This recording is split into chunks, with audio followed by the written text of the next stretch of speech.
Hey signers, welcome back to Baby Science. Today we're going to answer a very big question. Have you ever searched for a particular sign online and you see different versions of that sign and you're like, wait a minute, who is right? Am I signing it right or are they signing it wrong? Well, it happens to everyone, and that is why today we're going to be breaking it down clearly and simple. We'll talk about why sign language can differ from person to person, from regional signs to personal signs to evolving time to family signs and on, and to know which sign to use. Let's clear the confusion and learn.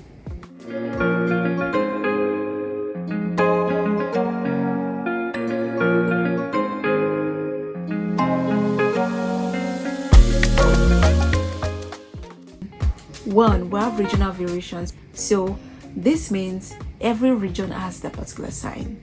ASL is not NSL, BSL is not KSL, GSL is not NSL, and on and on and on. So every country has that particular sign. So the sign language used in China is different from the sign language used in India. It's different from the sign language used in Nigeria. It's different from the sign language used in USA, and it's different from the one used in UK. So people usually get confused when they check for a particular sign online and they find out that, wait, why is it different? Is it not just sign language? No, just like the way we have Igbo, Yoruba, Hausa, we have French, we have Spanish, we have different languages in the world. That is how sign language is too. But we know that, we still make use of our fingers, we make use of our expression, we make use of our body. But then it's different. It's very, very much different. So if you are learning sign language and you get a bit confused, you should check the region you're learning from. So sometimes you might want to check something online and you're like, okay, let me check for how they sign strawberry. Well, let me check for how computer is being signed. And you see this particular person signing computer this way, and you see this particular person signing computer this way, and you get confused. It depends on the region. So you should always check the description, check the region, check what they are teaching, so you know if it's from your own region or not. 2, it evolves over time. Just like the world changes, so sign language also changes. Yes. In English, we have, the improvement of words, the changes. That is how it is in sign language. It also improves. That is because it evolves over time. It changes just as the way we change, just as the way we improve our daily lives. That is the way also sign language too also changes. Just like you're saying the word cannot. Right now, people just say can't instead of saying cannot. They just say can't. For example, we have this sign for phone, telephone, or we have telephone like this to describe that you're texting someone. 3, personal signing style. People generally have their own unique style. They have their own unique fashion sense and all.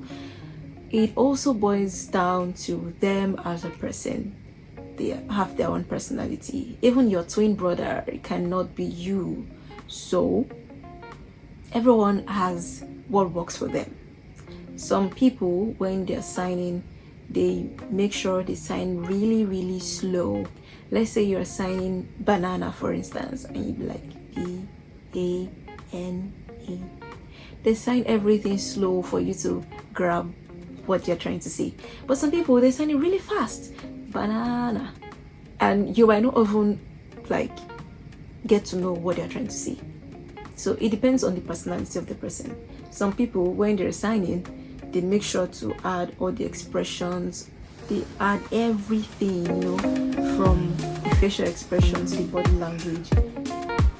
Yes, body language is very important, facial expression is very, very important. But then some people, when they are signing, they make it look real. You feel like you're watching a movie. So it boils down to the personality of the person. So don't get confused when someone is signing really fast and someone is signing really slow, or someone is putting all the ajasa, all the tomato in it, and you're like, wait, is it the same thing this person is saying? So it depends on the personality of the person. Some people sign very fast, some people sign very slow, some people put all the emotions into what they're saying. It depends on what works for you and what works for them. So that is what we call the personal signing style. There's nothing really deep about it.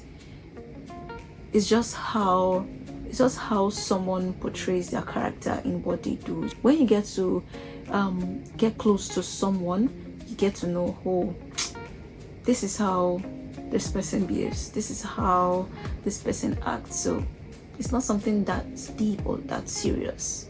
For instance, I'm right-handed, and when I'm signing, I use my right hand. But someone who is left-handed, I can also learn from the person, because I can see that he is left-handed or she is left-handed. So meaning that is how God created the person, or that is what the person has built over time, over the years, and you just leave them the way they are. 4, we have the family or home signs.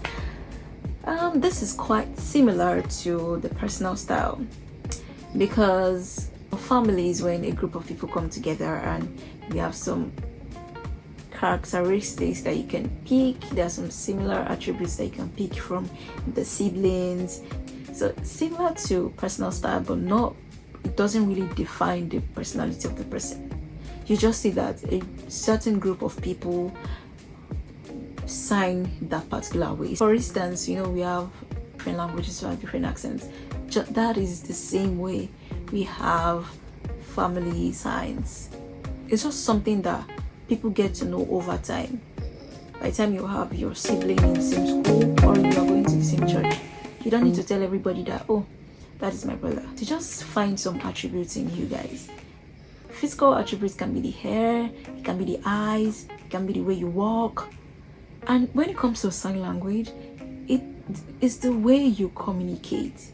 Let's say in that particular family, they sign very, very fast, and when they're signing, their pinky finger is always out. And you're friends with one of them. Okay, you just start talking to one of them. Then you notice that another person, they might not even look alike now, because you might be looking at the physical attributes. They might not even look alike, and you notice that this person too is also doing the same thing. And is signing really fast, his pinky finger is out. So you start guessing, are they siblings or is it just coincidence? But over time, when you keep saying this over time, you just know that they're from a particular family. You just know that, oh, they're signing the same way. You just know that is how they do it in their family. So it kind of relates to personal sign, because it also builds the personality of the person. So, and that takes us to 5, different sources, learning from different sources. When someone wants to learn a particular language, or when you want to learn a new skill, you get to learn from different sources. Just like me, if I'm learning a new skill, I get to check different videos, different authors, different people. We all do it. Learning from a particular source is the key to your answer. Learning from different sources might kind of confuse you, but the right thing to do when you want to learn from different sources, you should learn from a particular region so that you don't get confused. Always check the region you're learning from. So if it's YouTube, or if it's textbook, or if it's blog, or whatever it is you're learning from, always check the region you are learning from, so everything can align. And it also points back to number 1, where you have to learn from a particular region. Whatever source you're learning from, just make sure you are sticking to a particular region that you are learning from. So who is right? Well, you just watched the video. The right sign is the sign used by your region. It's the right sign used by your deaf community. It's the right sign used by people around you. That's your particular region, and the one you want to learn. Let's say you want to learn ESL or KSL. You don't want to learn the one in your particular region. So just stick to that particular region. But then learning from your region is an edge. Learning from your region is, even if you want to learn from another region, first off, you should also learn from your region. You should learn to communicate with those around you first before learning, but whatever works for you is fine. And if you're unsure, you can check multiple sources, you can check multiple dev sources of your particular region, and you can also check here for more videos. So guys, we've come to the end of this video. Subscribe to this channel to get more videos on NSL, more fun videos, more clarity. Like this video, share, comment, and I'll see you in my next one. Bye.